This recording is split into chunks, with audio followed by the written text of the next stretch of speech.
Hi everyone, it's time for Practice Time with Ms. Rhona. My name is Rhona-Mae Arca, and I am a registered music teacher in Calgary, Alberta, Canada. So if you're just checking out the channel for the first time, this is a series where once a week I open up my practice room to the world, going through some of my pieces and technical exercises and going through students as well, sharing practice tips and hacks and ideas along the way. So if you're one of my students, try the ideas. If you're not one of my students, try the ideas, but also talk with your teacher.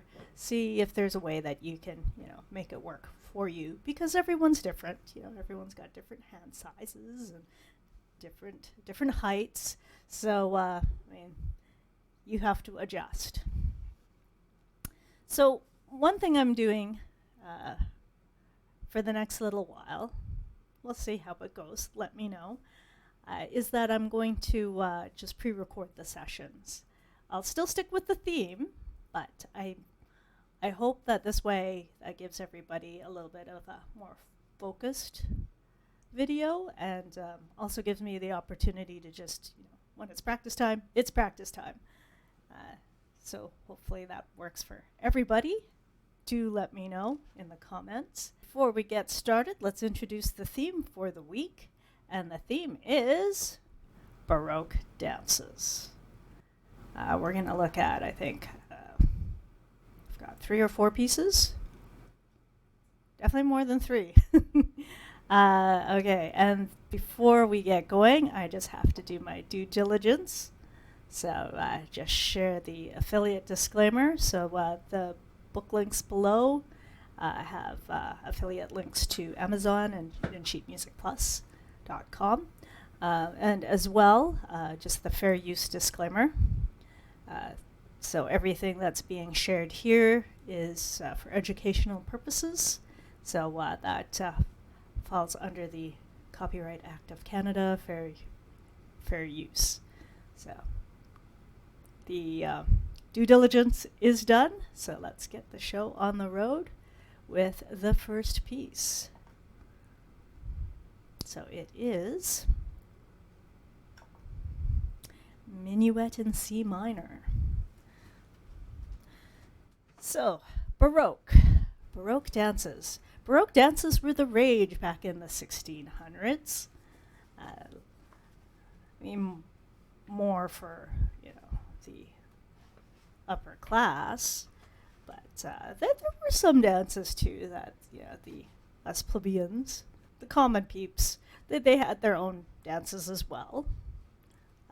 Slightly different variations. I am just flipping through here to tell you a little bit about the minuet. So I'm just reading out of the Conservatory Canada. The minuet it's a courtly French dance. It's moderate time, so Andante fits under that realm. Triple time, 3/4, can't beat that. And short and dainty steps. There were some little hops as well. I'll drop some links below to some of the Baroque dances. Okay, so let's study this for a second here. So what makes a minuet other than what I've already pointed out? What's common to all the Baroque pieces? Slurs. So one thing to really work on with this will be to really accentuate those slurs. So you want to really drop into them and roll. So I'll show that motion in a bit. So other things too is they don't really specify, but with the notes that aren't covered by a slur or moving in steps, you'll detach those. That's the equivalent to their little dance hops. This would be like a turn. This could be, when they're doing a bow. We'll watch it'll give you some ideas. This again could be another bow at the end. before they switch partners, because this would have been done like in a group but with pairs.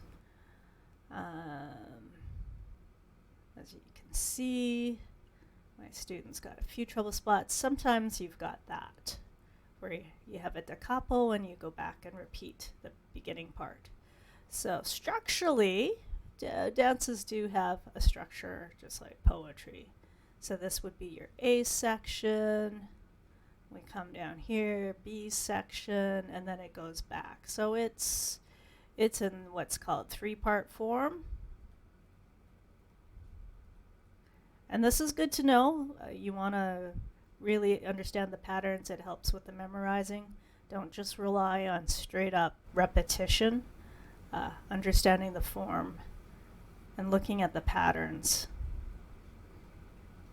will help. Ternary. I should try not to write tough words while trying to talk at the same time. There we go. So ternary is just a fancy way of saying 3-part form.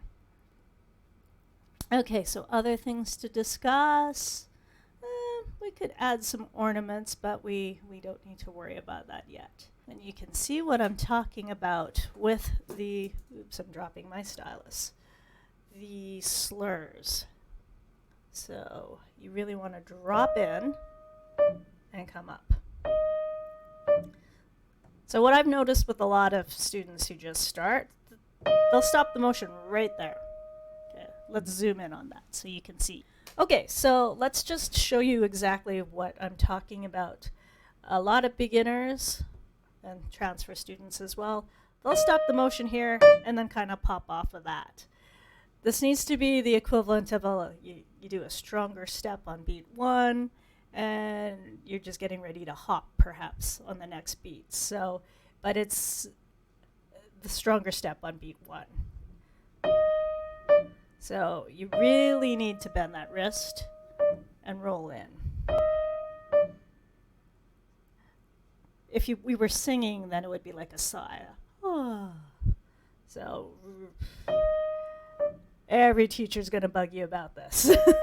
Make sure that you're dropping in. I mean, there's always going to be exceptions, but Baroque style, you really have to work on that.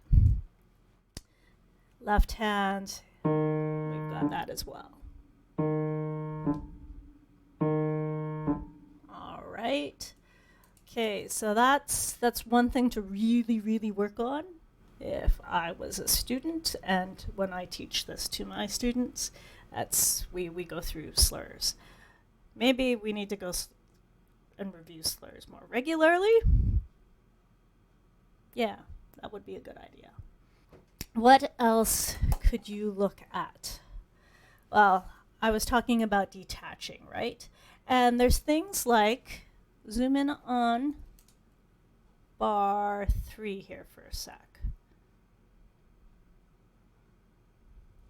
So left hand's got finger 2, and then finger 2 again on a skip, and then 1 on G. So you're probably thinking, well, I can't play that smoothly. Well, the fingering tells you right off the bat, no, that's going to be the equivalent to a dance hop. So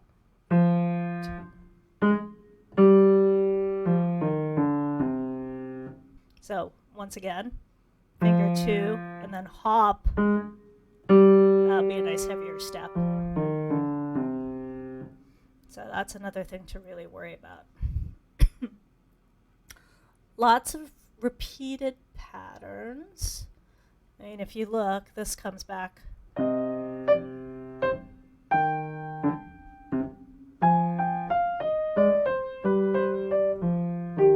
Oops, I went too far. So if the second phrase is a repeat, just as this edition suggests, make this a different dynamic level.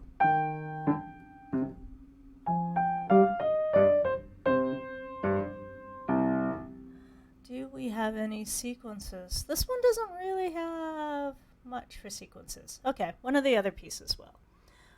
So yeah, that would be the things to really pay attention to with this piece. So it's the small steps are indicated by the small leaps. And then this would be a turn. And that is how I would practice it. So our next piece is the Sarabande by Johann Pachelbel. Yes, the same guy who wrote Pachelbel's Canada D. What can I tell you about this? So the Sarabande has Spanish roots. It's got 3 beats in a bar, sometimes 4.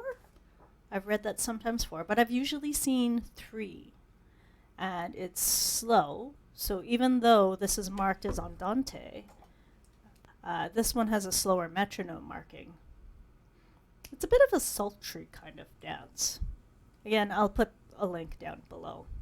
The big thing that is important to remember about this piece, or this type of dance, is the emphasis is not on beat 1.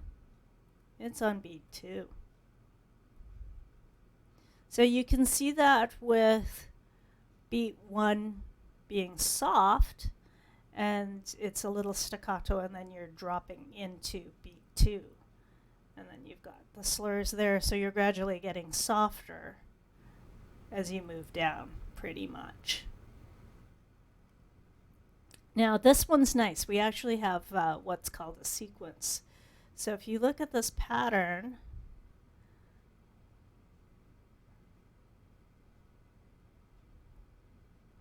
rhythmically, it is the same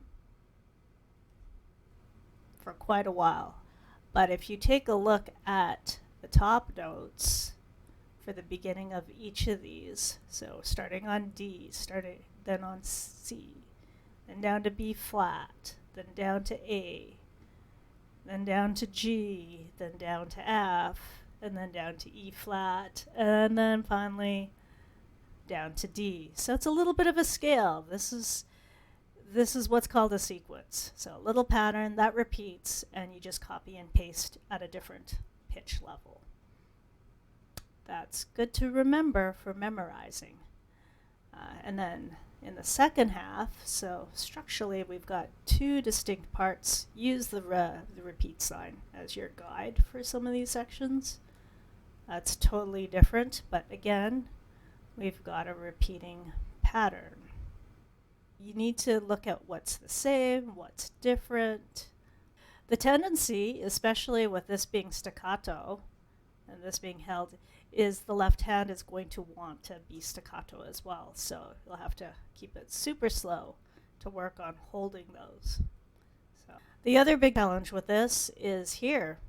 So this is written to indicate that one voice or one instrument would only play that F as a quarter note, but another voice would play it and hold it for 2 beats. So you will have to just play it and hold it for 2 beats. And then the other thing to work on is just making sure you're holding the dotted half note for the full note value. So those are the big challenges with this kind of piece. So I'm just going to run through that opening there just to highlight. So let's do this again. That motion where I am stressing that second beat. So now you don't have to hop that high, but as you get more comfortable.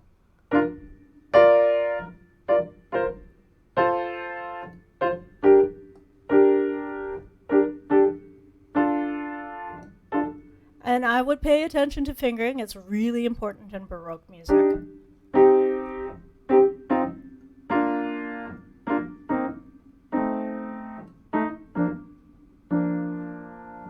So together.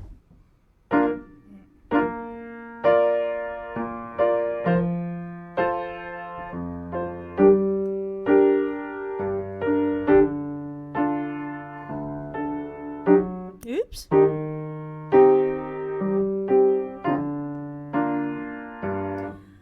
I'll drop down the links to a couple of, different sarabands, and you can check it out. This one is a bit of a mystery. It says Andante in G minor. It's done in the style of a dance. But what kind of dance? That is the question. That is the question. So Telemann. Fun fact. Telemann and Johann Sebastian Bach, they lived around the same time. They also competed for the same jobs. But most of the time, Telemann was the one who got the gig. He was more famous in their lifetime. Johann Sebastian Bach was known more for testing out organs and his organs, the instrument, not organs in our body. And he was known for his improvisational skills as well. But now, most of our List A pieces, or our Baroque pieces that we study, are by Bach. Some by Telemann. This is one. Okay, so Andante, what kind of piece? It's in 4/4 timing, but it has a strong feeling of 2/2 if you listen to it.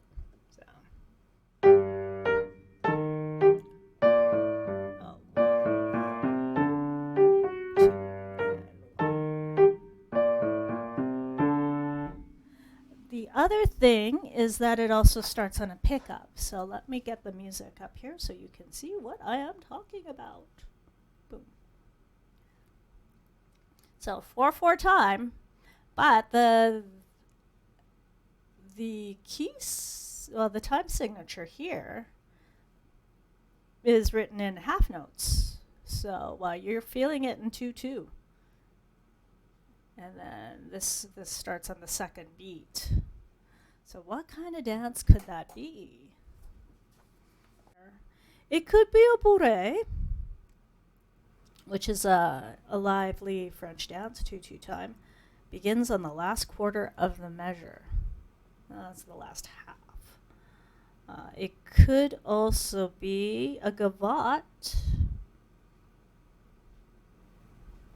which is a sprightly French dance in 4/4 time, beginning on the second half of the bar. So it does meet that criteria.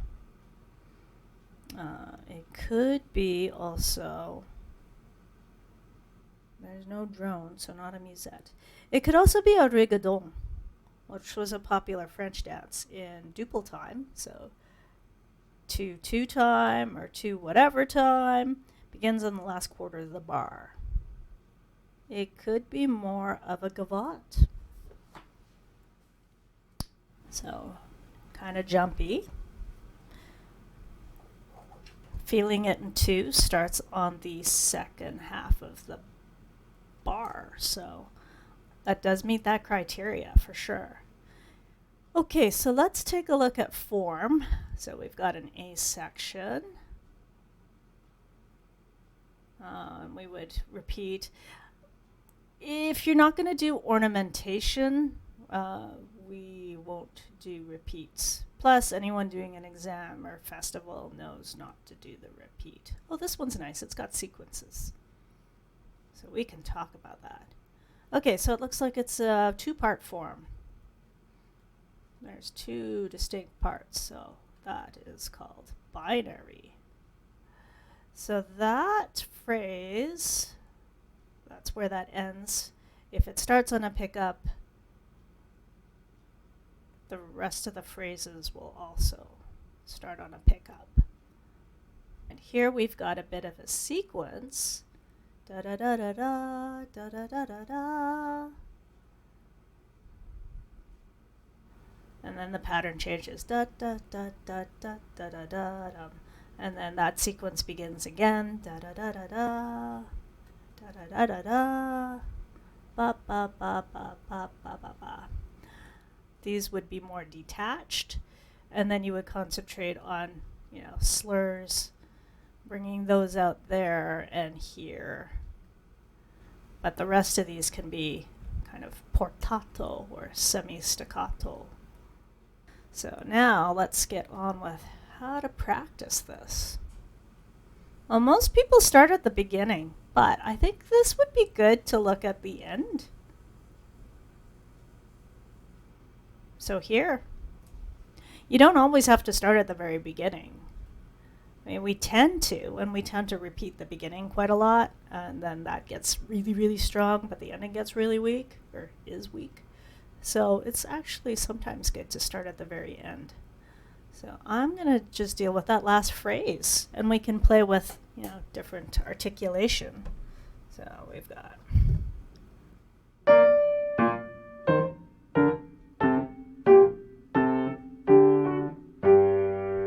We could also play around with some ornamentation. So if you look at the overhead camera there, I might do.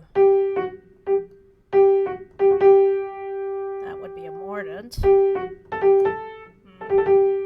I don't think that's going to work as well in that spot. I could do a grace note.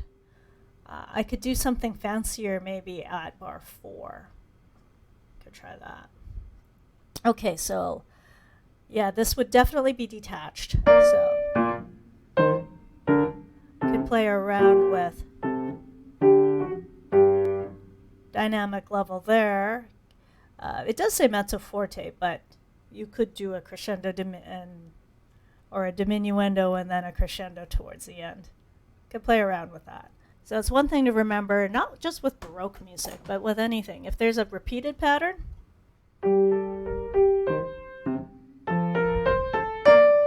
do something different. Otherwise, people get bored, and you're the one playing it every day. So you'd get bored first. Again, just like the other piece, you got to really deal with slurs. But we also have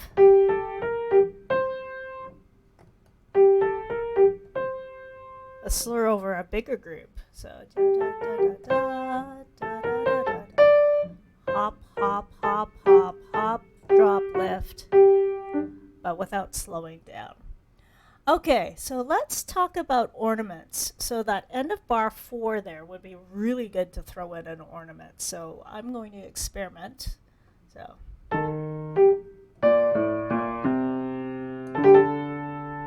that would be a mordant.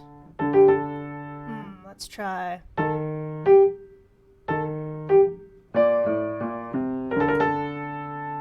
That would be a trill.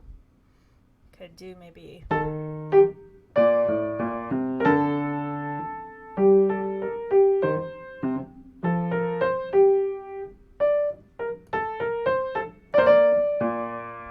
I don't know if bar 4 is it's not the greatest place. It almost seems like the beginning of bar 5 would be the better. Like.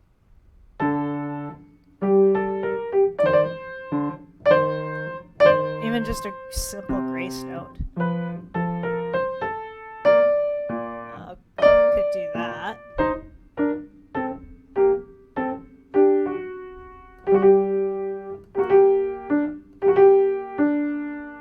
That would be a mordant. I could do a trill. I don't think that's going to work as well. So yes, back in the day, what would have been done is if you did the repeat, you would add ornaments, decorations the second time round. But since those who are doing exams or playing at music festivals, they don't want to hear the repeat, so you've got to toss in the ornaments in the first time round. Actually, this is interesting. We've got 2 Bourées. So it's a lively French dance in 2/2 time, beginning on the last quarter of the measure. I just said that it was in duple meter, right? But if you take a look at this, it's in 4/4. Metronome markings have it in quarter notes, but rhythmically, like accent-wise, it does feel like 1 and 2 and 1 and 2 and 1 and 2. I'm thinking of the B flat from the previous piece. It does really have a 2/2 feel to it. Very jumpy, as you heard, and you can see that with the notes. They're not much is moving in steps, so it's a bit more stompy. Here's our A section, one phrase. So it's good to actually keep track of your phrases. They are also your memory units or your memory stations. So ba ba ba ba ba ba ba ba. I mean, that could be like one unit. Ba ba ba ba ba ba ba ba. Sorry, that should not. A lot of times phrases are in 4 bars, so like 1, 2, 3, 4, including that. Sometimes 2 bars, sometimes 6. What do we have? One. Just like the other dances, contrast for repeating sections, or here's a sequence. They're not just in math. So yeah, the pattern starts on E there, moves down to D. Again, that will help with memorizing. I have a student who's working on this, and his big challenge is that he's not lifting. I would play around with how to make this really difficult to play. So making it twice as hard or 3 times as hard. So you could do things like cross your arms. So look at the bottom camera there. So let's see. But you would still play right hand notes with right hand and left hand with left hand, because I think switching hands too would be too confusing. I mean, if someone wants to go try it, try it. Let me know how it works.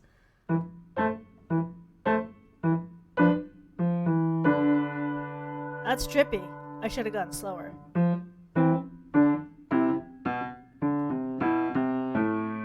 All right. What else? You could really play with exaggerating the motions. So jump really high.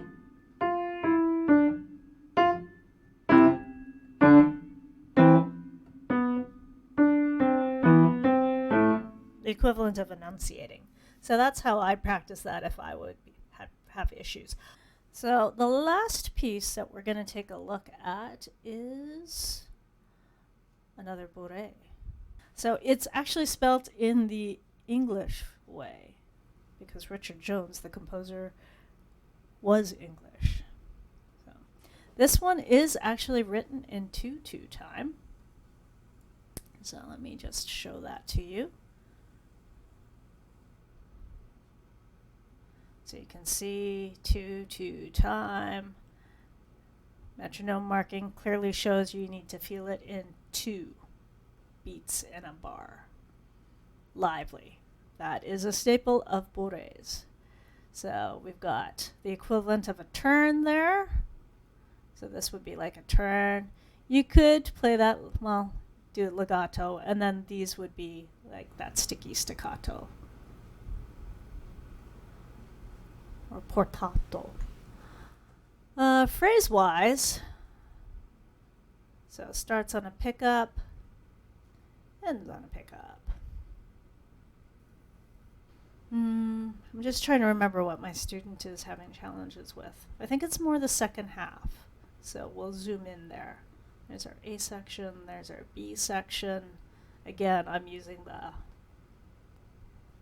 repeat signs as a guide, but also if you look here, that first phrase and the second phrase, they start pretty similarly. So here, the second half, it does change. Ooh, look at those ornaments. So I would say this is the B section. Now, does that come back? No, it's pretty different the whole way through. And then again, don't do that. You can see very, very jumpy. Like B flat down to the F, down to the D. So very stompy. Or as my student says, it's stompy and it's turny over there. So practice tips on the second half. Well, the big challenge, especially with these ornaments, is to play those without slowing down. So the RCM books are great because they have their recommendations there.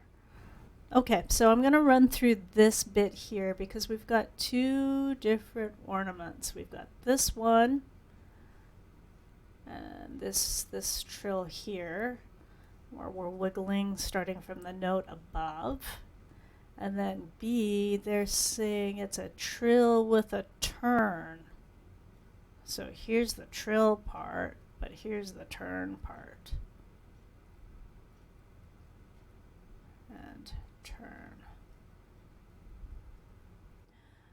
You don't have to do them, but you get style points, and it's it sounds a little bit more authentic to do it. Okay, so that first bit. So the best thing to play around with is what fingering to use. They said 3-2-3-2. Yeah, that works. That forces you to put your thumb on B flat.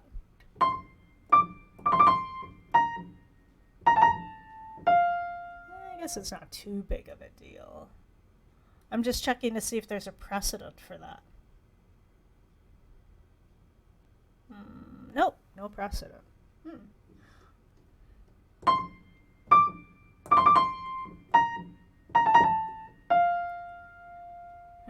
I don't know. And then we'll zoom in on the, like at the very end there. So we got.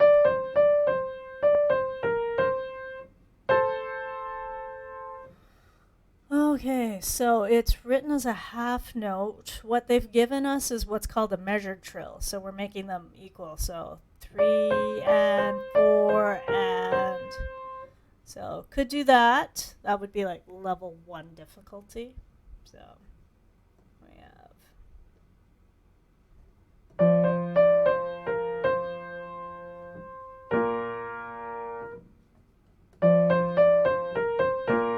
You could play around with unmeasured, so it'd be like you can change the speed. So just make sure that you end on time. Could play with that. Let's see, do we have sequences? No, we have repetition though, so we could do.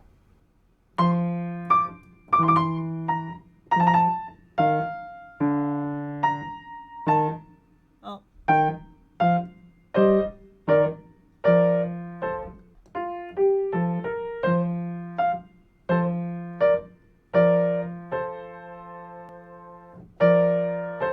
Could play around with a slur. Just because it's not written there doesn't mean you don't have to do it. And then an echo.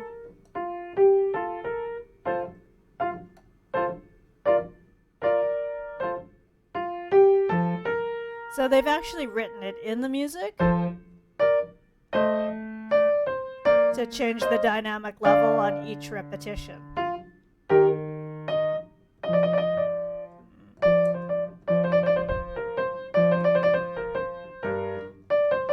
It's probably good for like to do the level 1 difficulty. You really could do slurs at the end of each phrase. You would just need to keep that consistent every time you see a similar pattern. So you could do, yeah.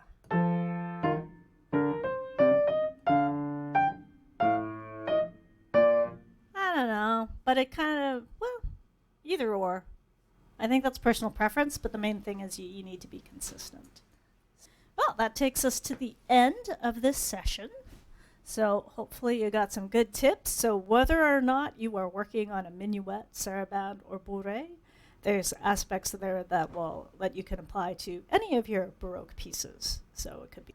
All right, before signing off, just a quick reminder about the February 26th practice time with Ms. Rhona. That's a special where I will be chatting with 8 virtual choir singers, members of Eric Whitaker's virtual choir.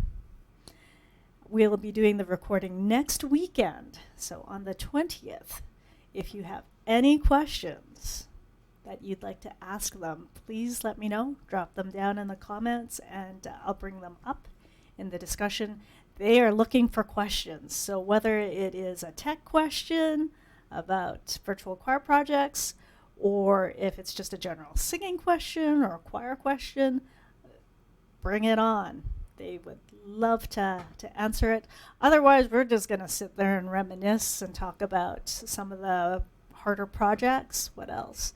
Some of us have actually met each other in real life, so it'll be like the first time in a while that some of us have actually gotten to chat face to face. So it's going to be a big party. So that's it for this week. Thank you for watching the video. I wish that you have a safe weekend. Stay well. Keep warm. It's still cold for a few more days yet. And if you have any ideas for future guests to bring on board, future topics, let me know. Drop them down in the comments or send me a message. And if you're fairly new to the channel, do check out some of the other videos. There's lots of technical requirements, demonstrations, and teacher demos of pieces. And if you're a teacher, there's a few videos there for you too. And if you'd like to keep updated on when new content is uploaded, please hit the subscribe button and the notification bell. And if you like this video, don't forget to hit like as well. And that's it till next time. So see you later. Bye.